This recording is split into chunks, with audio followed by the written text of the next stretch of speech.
Hi, good morning everyone. Hope you're all doing well.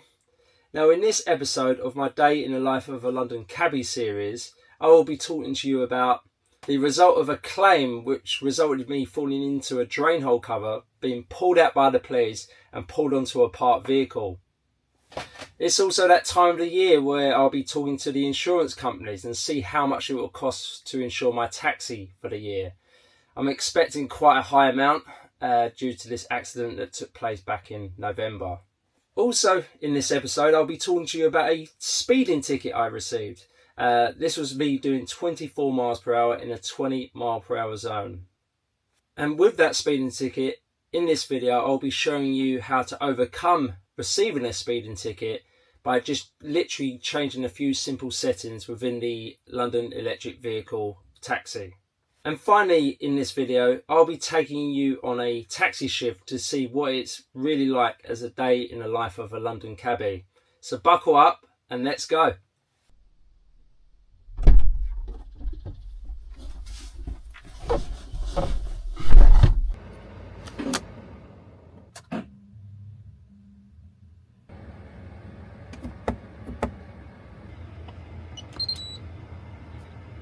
Well, hello guys, hope you're all doing well, and just on my way in for I don't know what bloody day it is. What day is it? Thursday shift. So I'm looking for it to be quite busy this morning, even though it's the start of the half term. As we well know in my past videos, if you've watched, half term seems to be a little bit more quieter, but this time of year we've got a lot of tourists around, and it's prime time for tourists. Very busy in London at the moment, so not only will be attacking the stations in the early morning, but also you'll get quite a fair few jobs going from the hotels. So that's what we'll do. We'll probably find ourselves everywhere this morning, and so yeah, we're going to be working a shift today to about 12 o'clock, and we're going to see how that goes. Just going through the rush hour traffic. It's not going too bad at the moment, but it only takes one turn. But yeah, we're going to work till about 12 o'clock, and then about 1 o'clock today I have a tour to do, which is a famous Jack the Ripper tour, and so we're going to do that. It's about a 3-hour tour, and then we'll see where we are time wise. We might just go home after that, but yeah, just going to try and do as well as we can this morning and see how it goes. And so as we're flying through the rush hour traffic, I think it's a good idea to talk to you about, or give you an update of how my claim went. Now, back in November, or the end of November, just before Christmas of all times, I was driving down a specific street. Drain hole cover fell underneath my vehicle, collapsed into the hole and couldn't get back out of it. And so the police were called, the fire brigade were called, and as the police have come, they said they'll deal with the matter. And so what they did was they tied a rope to my vehicle, tied it to theirs, and then they pulled me out of the hole. Now all they said was sit in the driver's seat and we'll do all the rest. I said no problem. So they've pulled me out of the hole within a split second. Instead of pulling me out straightwards, they've pulled me out to the left, and they've pulled me onto a parked vehicle. Now, as far as I'm concerned, I had no control of the vehicle. I was totally in their hands. I was unable to control myself to get out of the hole. It was the police that was controlling me whether I'm going to get out the hole or not. The whole time as the claim went through, because I said that the police were at fault for this. They gave me the wrong instructions. They didn't tell me to put my foot on the brake or anything like that. And so the insurance company that I was with defended me to the hills. They were really defending me. They said, yeah, we believe you're not at fault for this. And so, but it kept on dragging on and on and on. And the police kept saying it wasn't their fault. Anyway, after about 5 months, my insurance company rang, the head, what do you call it, the head of claims called me. And they said basically, because I was in the driver's seat, I was the person in charge. And I said, well, as you can see from the video, it took less than a second for me to get from in the hole to out the hole. I had no chance to brake. They said, no, technically speaking, because you're at the wheel, you're the one that's in charge of the vehicle, and the police are not claiming any responsibility for it. So anyway, lo and behold, it's now been put down as my fault, which I'm still very bitter about, to be honest, because it was totally out of my hands. But this means one thing, you know, when my insurance quotes start coming in the next, well, later on this evening, I'm going to start ringing around.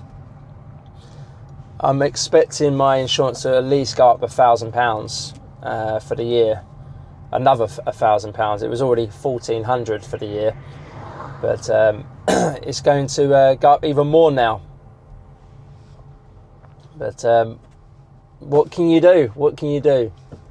And but one thing I do, I've kind of gathered when it goes through claims, I really do not feel the insurance companies have your back.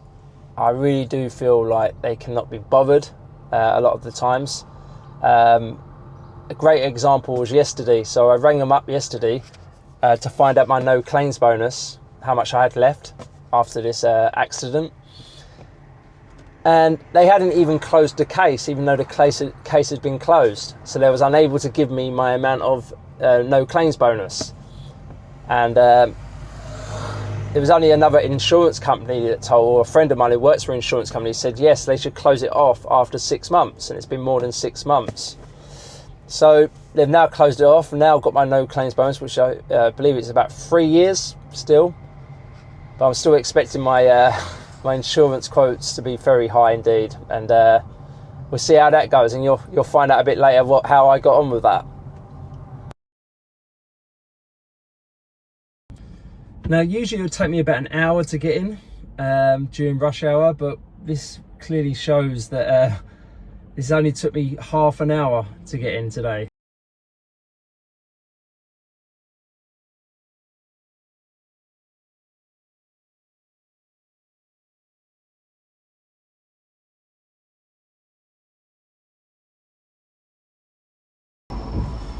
Well, we just finished up going through the residential part of Oldfield Road, and we're just on, as you can see, Roman Road. And there's been not one single pop of the apps, and literally this is the result of half term. You know, everyone's away, and yeah, just as normal, to be honest with you. I was fully expecting not really to get much coming in, but we'll see how the stations are next, and we'll probably head to Liverpool Street Station. But again, that could be a bit slow as well, because a lot of the city workers who obviously live here in England might be away on holiday, because all the private schools are off at the moment, and the public schools are going to be off from either today or tomorrow. So yeah, we'll see how it goes. Shall I wait here? How you doing, Steve? Yeah, sure, yeah, no problem, man. Let me Jump in, man. How are you? You okay? Yeah, I'm fine. Cool. Hope you're busy. Not as busy as you like, or? It's corporate. Oh, corporate, yeah. No, that. Yeah. There's a massive company in there. Is there? Massive. Yeah. Actually, all the world. Well, it's good that they're picking your hotel. Company is owned in the whole world. The what? Sorry? The company is owned in the whole world. Oh, Guess wow. Which one? Ah, bloody hell. Take a guess. Which one it is? Amazon. Amazon? No. Nah.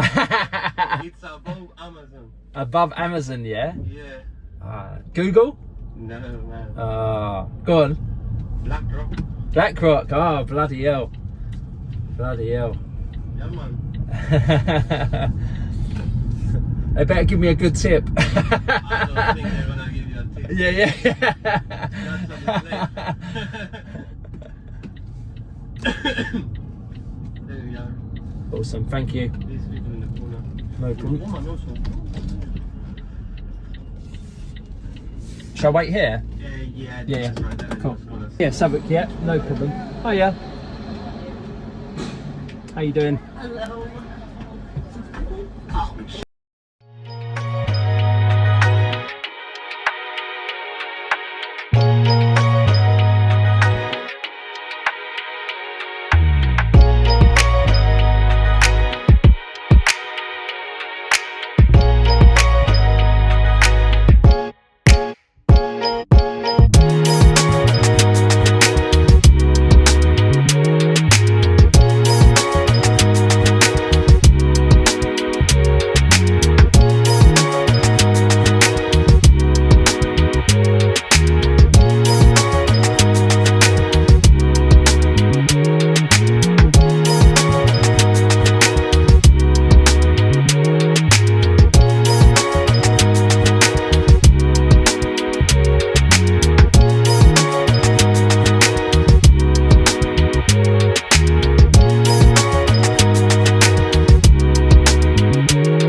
Okay, so just dropped them off. Weren't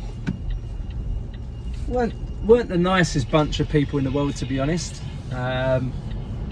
When the concierge came out to me, he said they're from an extremely big company, and I said, "Oh, who from?" They said BlackRock. So I instantly thought, well, BlackRock were the company, one of the main companies that invested in Uber to try and get people like myself, the London taxi trade, off the roads. I'm not really too sure how to feel about that, but I acted professional. When they got in, I said, "Hello, how's everyone doing?" Got completely ignored. They were very rude, but it is what it is. You know, it's some people you do come across like that in the trade, but you've got to learn to hold your well, not temper, but hold, you know, be polite, be professional the whole time. So drop them off, and we're just going to be heading now towards, I think, the London Bridge area. I don't know if you saw, like, when we went over London Bridge, the amount of people crossing over it. I know it is a nice day, so that's probably why not many people probably using cabs from the station, and why so many people walking over the bridge. I mean, what a beautiful day to walk over London Bridge and see the sights of Tower Bridge there to your right as you cross over. But yeah, we're going to head towards London Bridge Station. We'll see how that's going. I'm expecting it to be quite busy, so let's see what happens.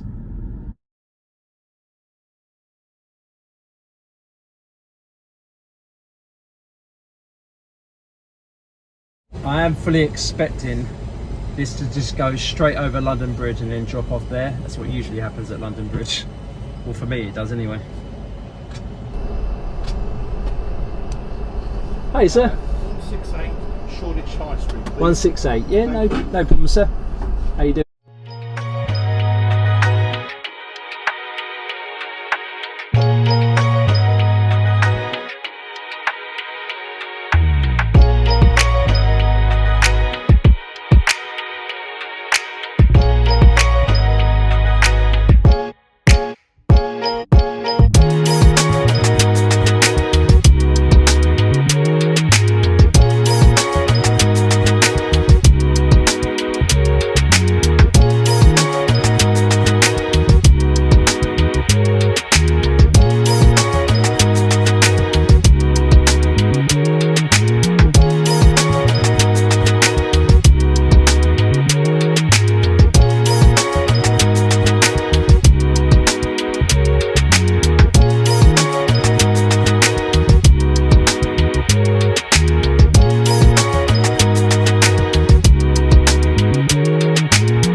Okay, so we just dropped off the gentleman at Shoreditch High Street, and a very nice gentleman, and I told you we'd be going over London Bridge to get to where we're getting, and so we've dropped him off. We're going to start heading back into the city.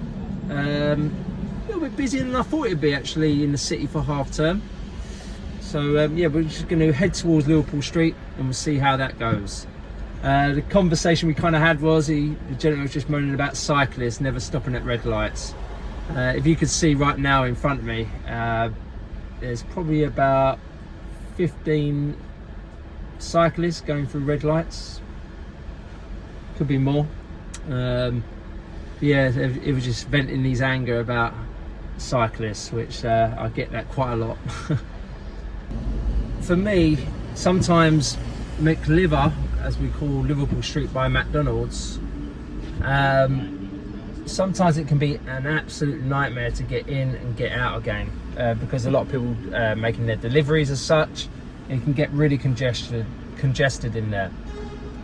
And so I've driven past it, I've seen quite a few cabs queuing up, but also a hell of a lot of cabs trying to get out. it looks an absolute nightmare. So we're going to move on, and where we're going to move on to is a lot more central. We're going to head towards places like Fleet Street and then on to Strand. We're going to start finding them tourists, and we'll see how we get on. But McLiver is a no-go at the moment. Plus, it's 9 o'clock, so people are just about sitting at their desks, starting to go into the office, and the rush hour is slowly starting to calm down a little bit. But as I say, if you wanted to really get the start of the rush hour, for me, I mean, opinions will differ, so maybe in the comments below, maybe tell me what you think the best time to work the cab is in terms of rush hours. But I tend to think it's probably anywhere between 7:30 and 9 o'clock, at a push 9:30. At that point, I kind of move away from the stations and then venture out and see where it takes me. But as I say, this time of year, July, there's a lot of tourists about, so we'll be able to pick someone up from anywhere. So we'll see how it goes. Okay, so what you can probably see in front of you now is all these bloody roadworks. So this is Fleet Street, and this has been closed off for about 5 days now, and it don't look like they're going to be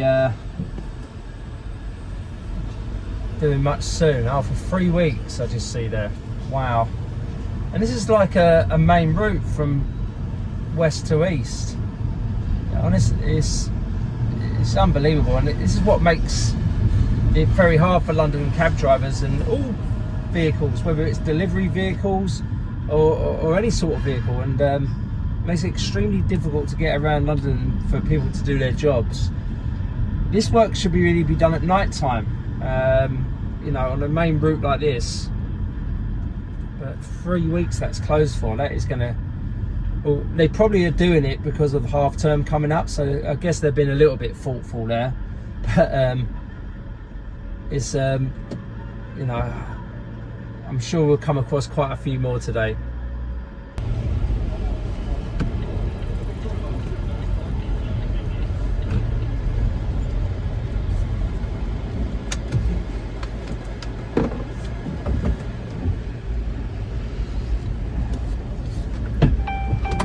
Hi madam. Hi, I'll be okay. Are you sure? Yeah, Yep. don't worry. Can I have 7 Hayward Avenue? 7 B&B Hayward. building, please. Yeah, sure, yeah, no problem.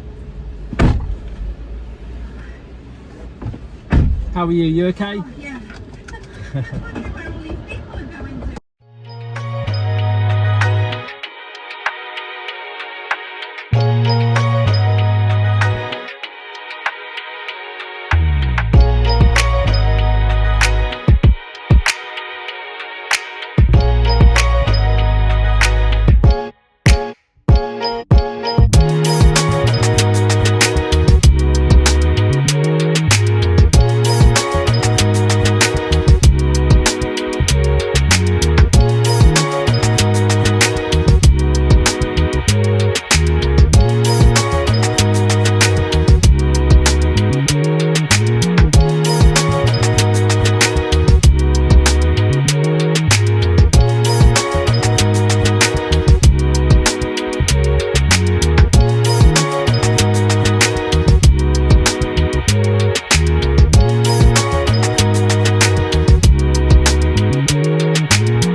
So that wasn't a bad job at all.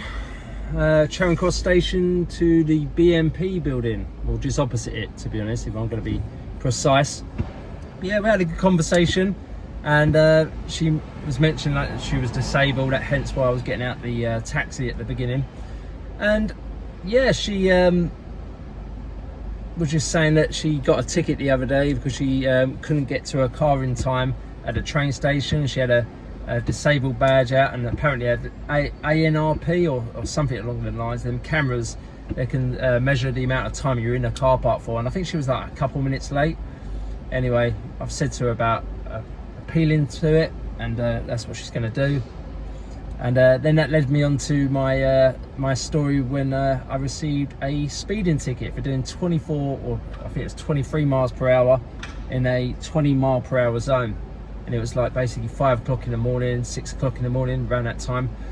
Dropping from the Strand to Heathrow Airport.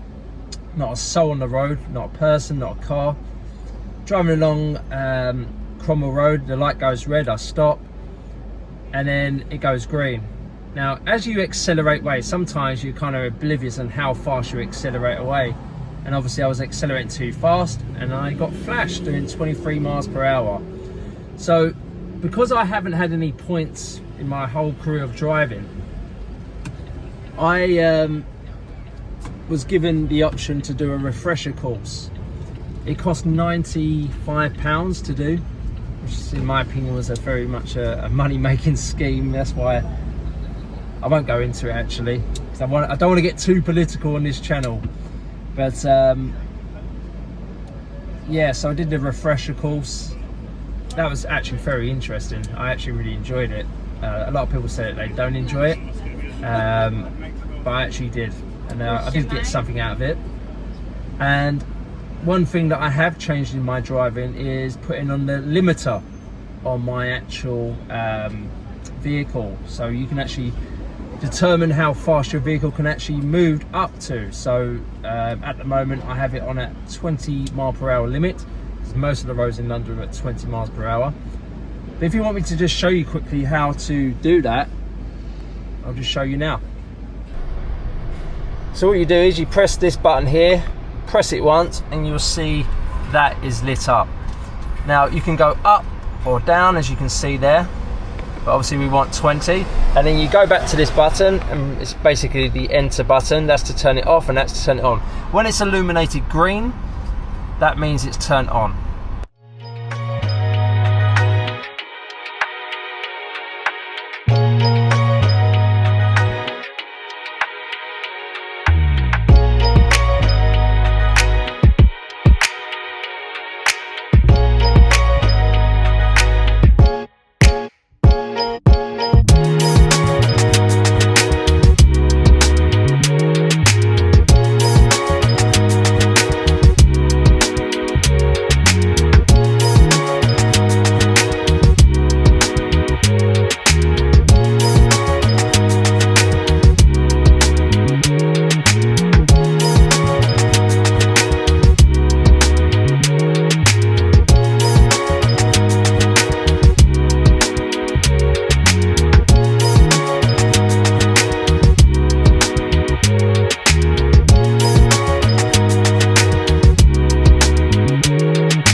Just dropped off, and as you can see probably on the route, the amount of people heading towards Lord's cricket ground. The guys in the back saying that India were playing, maybe they're playing against England, I'm not too sure. I'm not too up with my cricket at the moment, don't ever get bloody time to watch it, to be honest. I wish I could. So what I'm going to do is, from here the tactics are, because obviously there's a lot of people coming in, and that was a quick £10, you know, that was great. So what we're going to do is we're going to head back to Marylebone Station, and because there'll be more spectators arriving at the station, and hopefully they'll want more lifts to Lord's cricket ground, which is just to our right here. Who's next? Okay, cool. Sorry about that. Hi, thank you so much. Harley Street? Yeah, is that okay with you? Yeah, of course. Yeah.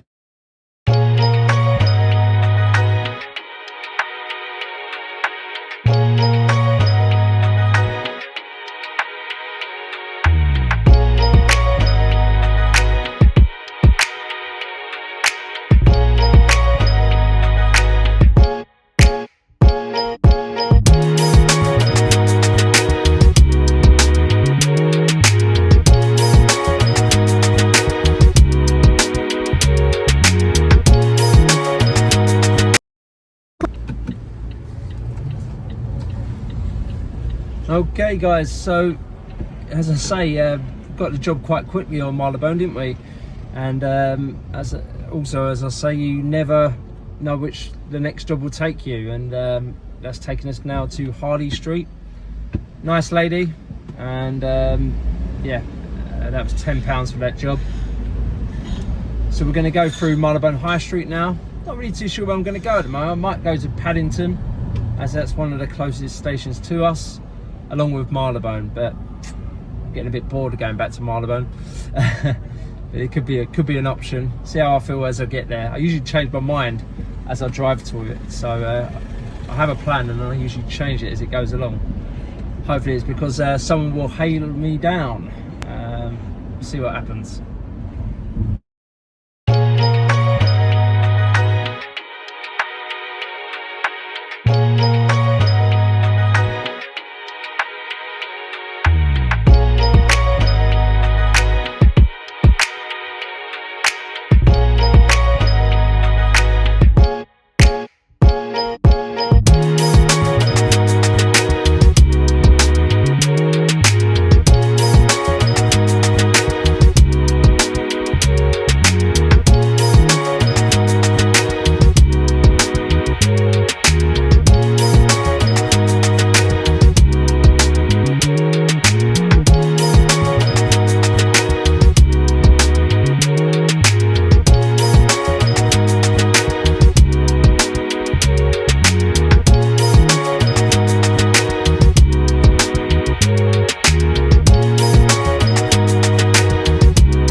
Okay, so that last customer I just dropped off to the Arts Club in Dover Street. She was a bit of a character, nothing that I haven't heard before. So she gets in Arts Club, and then she's on the phone to her, I don't know whether a boyfriend or someone, that sorry for being so late. So anyway, we literally get to the first set of lights by Edgware Road. We can't do the right turn. Now I know you guys, if you're doing the knowledge, don't do what I did, because you're not allowed to do U-turns, of course, on the knowledge. But what I did was, just for quickness, which you'll learn when you become taxi drivers, is I knew that if I go across the lights, do a U-turn, I can get a quick left onto Edgware Road, and Edgware Road was completely clear, as you saw. As soon as I did the U-turn, she said I have to be there quickly. So she was like initiating that, probably that, you know, like, where the bloody hell are you going? And so I explained to her why I did what I did. You know, there was a no right turn, so I did a U-turn so it would get me a left turn into it. She said, I'm running really late. She goes, how long till you get there? I said, about 15 minutes. She goes, oh God, I'm so late. And you know, I literally just said, well, should have got up, not get up early, should have left a bit earlier then. You know, it's because what they tend to do is, a lot of the customers, when they're running late, they tend to put the blame on the driver. And you know, I'm not going to drive any faster, and that's what they want you to do mainly. And you know, if you drive over the speed limit, they don't thank you for it. You know, they won't tip you. They won't even say thank you, really, because they're in such a rush. So stick to the speed limit, get them there as fast as you can, but within the speed limit. You know, this isn't going to be the first person that does this to me, and it ain't going to be the last. So just be warned, okay? If you just, like, literally, if you're going to do something, make sure you have the plan in your head, just in case you start getting questioned, like what that lady did to me. Anyway, guys, we are gonna probably go and find a petrol station now, because we do need some petrol. And we're also going to go and get a coffee and then get prepared for our Jack the Ripper tour. And I hope you've enjoyed the morning shift so far. I certainly have enjoyed taking you around. Well, I hope you've enjoyed that morning shift, and I certainly enjoyed taking you around, guys. And now we're going to probably go and grab a coffee, get prepared for this afternoon's Jack the Ripper tour. And as I say, I'll try and film some of the landscape of the Whitechapel district whilst we're there, so I'll get that on film also. But once I drop them off, I'll touch base and let you know how that went. Right guys, well, we've just parked up outside the Strand Palace Hotel, and I'm just going to go and grab a coffee, have a little refresh. It's starting to get very warm here. It's going to be about 31, 32 today, and apparently yesterday it was Flying Ant Day, and so this I imagine today's going to get quite a lot worse with the old flying ants. So yeah, so let's go and grab a coffee, we'll get a cab cleaned up, and we'll be all ready to go for our Ripper tour.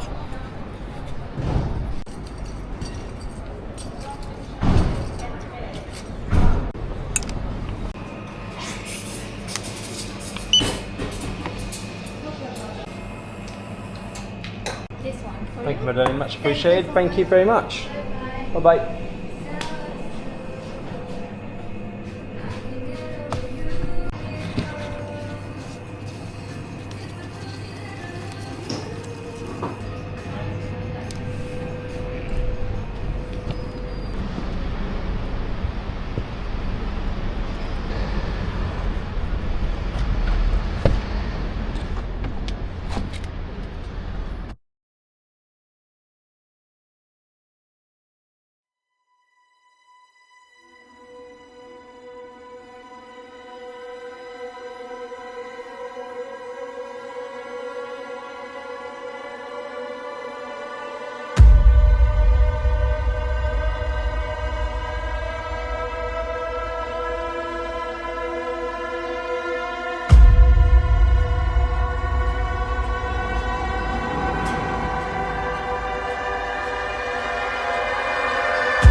Well guys, what a fantastic tour. That really did go well. I felt like I delivered it really well, and they seemed to be very pleased with it at the end.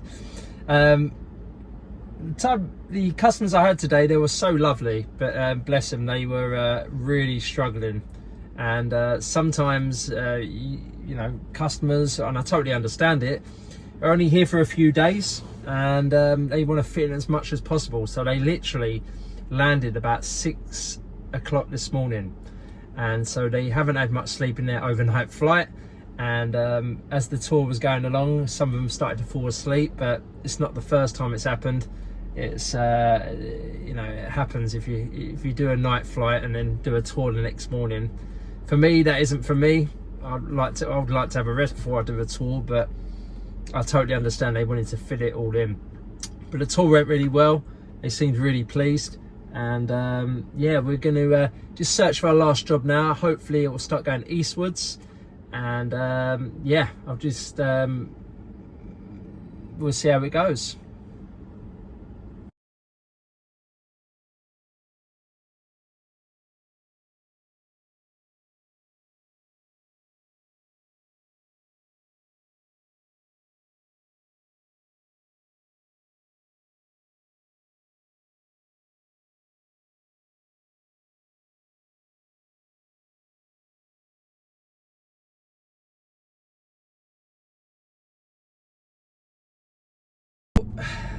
I've been driving around for about 15 minutes or so, 20 minutes, and it's getting to around 5 o'clock.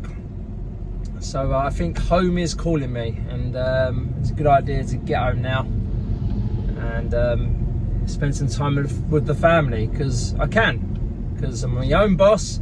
I haven't got anyone to answer to. I can go home when I like. That is the beauty of the job.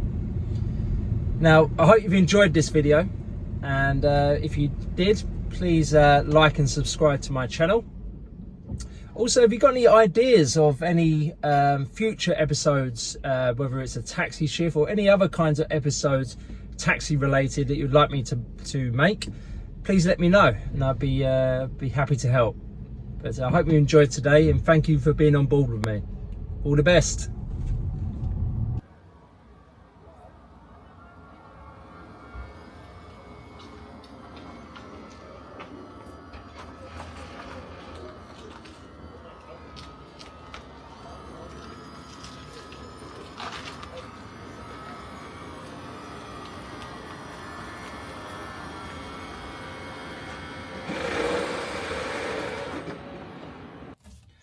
Right guys, we've just got home and gonna have my dinner quickly and then start ringing around the insurance firm, see what the best quote I can get. I'm not looking forward to this, but thanks again for joining me, and I'll see you next time. See you soon. How much?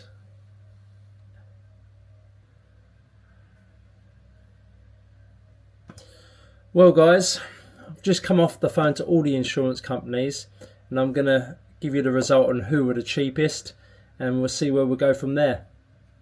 So last place was Quotex at £3,000. They seem to be dear most years. Freeway was also £3,000. Then you had Cover My Cab at £2,700. Last year I was with DCL, but this year they were quoting £2,079. But the winner was Acorn at £1,678. That's who I'll be going with this year.